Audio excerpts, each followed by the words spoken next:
दुनिया एक खतरनाक वायरस से तबाह हो चुकी थी, जो इंसानों को 48 घंटे के अंदर ज़ॉम्बी बना देता था। ग्रामीण ऑस्ट्रेलिया की एक नदी में एंडी, उसकी पत्नी के और उनकी 1 साल की बेटी रोजी एक हाउसबोट पर सुरक्षित जीवन बिता रहे थे।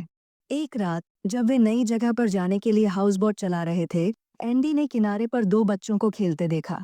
उसने उन्हें आवाज दी, लेकिन तभी एक आदमी, जो शायद उन बच्चों का पिता था, अपनी बेल्ट में रिवॉल्वर दिखाकर उसे सावधान कर दिया।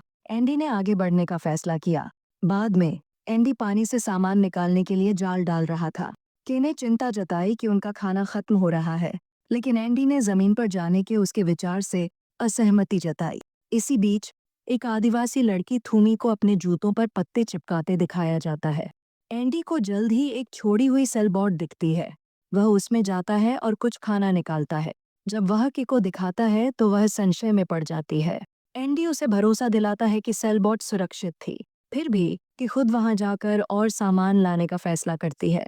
लेकिन उसे यह नहीं पता था कि जिस दरवाजे के पीछे से पहले आवाजें आ रही थीं, वहां खतरा छिपा था। खतरा करीब आ रहा था। रात में एंडी रोजी के रोने की आवाज से जागता है और के को ढूंढने निकलता है। वह उसे बाथरूम में पाता है, जहां वह अपनी चोट से बहते खून को रोकने की कोशिश कर रही होती है। उसके घुटने पर एक गहरी काट थी, ज़ॉम्बी के काटने की निशानी। जल्द ही के एक बैग खोलती है जो एंडी ने पहले नदी से निकाला था। उसमें एक ब्रेसलेट था जो संक्रमण के बाद बचे समय को दर्शाता था, और एक इंजेक्शन था जो संक्रमण के अंतिम समय में पीड़ा को खत्म कर देता था। के ब्रेसलेट पहन लेती है। अब उन्हें इस हाउसबोट को छोड़ना था।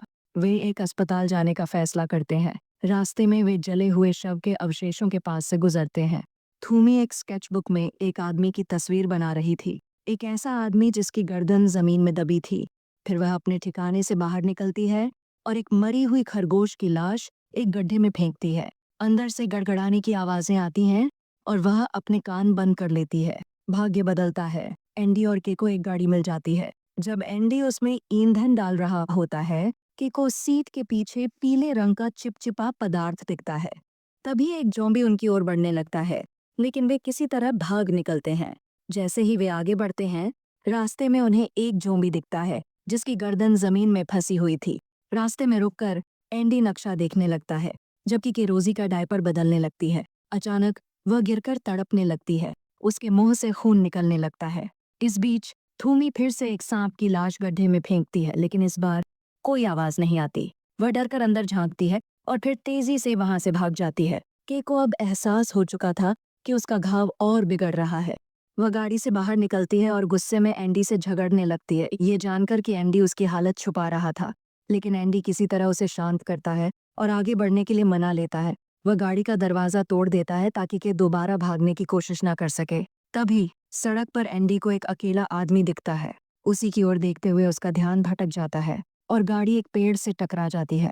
टक्कर इतनी जोरदार थी कि बुरी तरह से घायल हो जाती है। एंडी होश खो बैठता है। जब उसे होश आता है तो वह के को जगाने की कोशिश करता है, लेकिन उसकी आंखों और मुंह के पास पीला मवाद देखकर समझ जाता है कि वह ज़ॉम्बी बन चुकी है।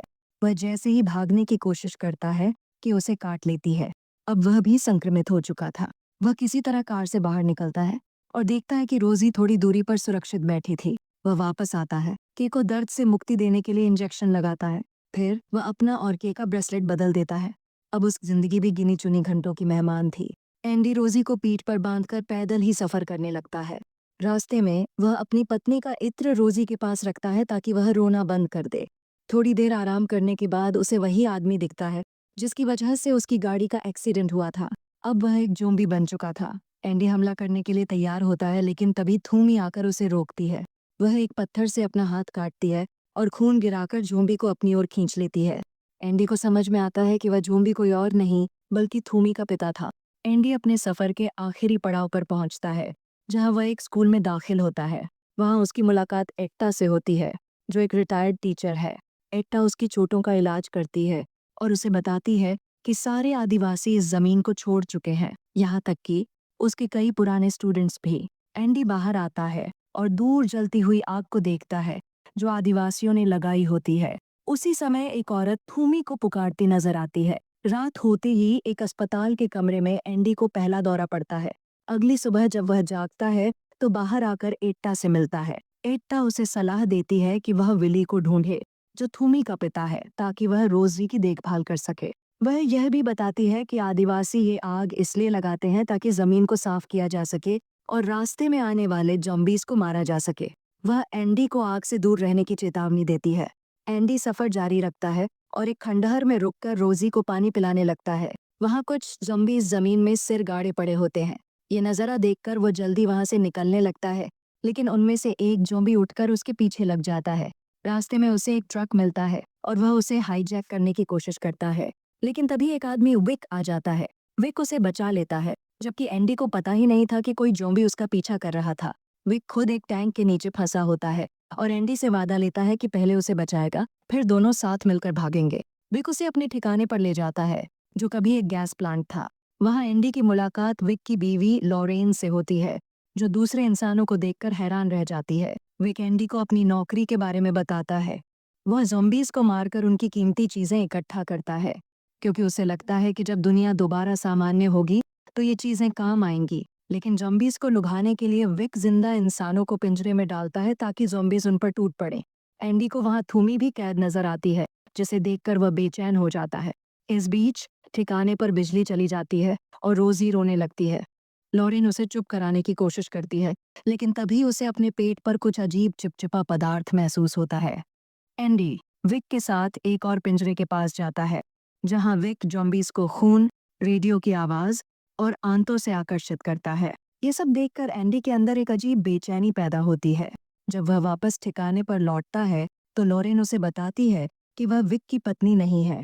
वह बताती है कि विक ने अपने फायदे के लिए उसके असली पति और दूसरे गैस प्लांट के कर्मचारियों को मरने दिया था।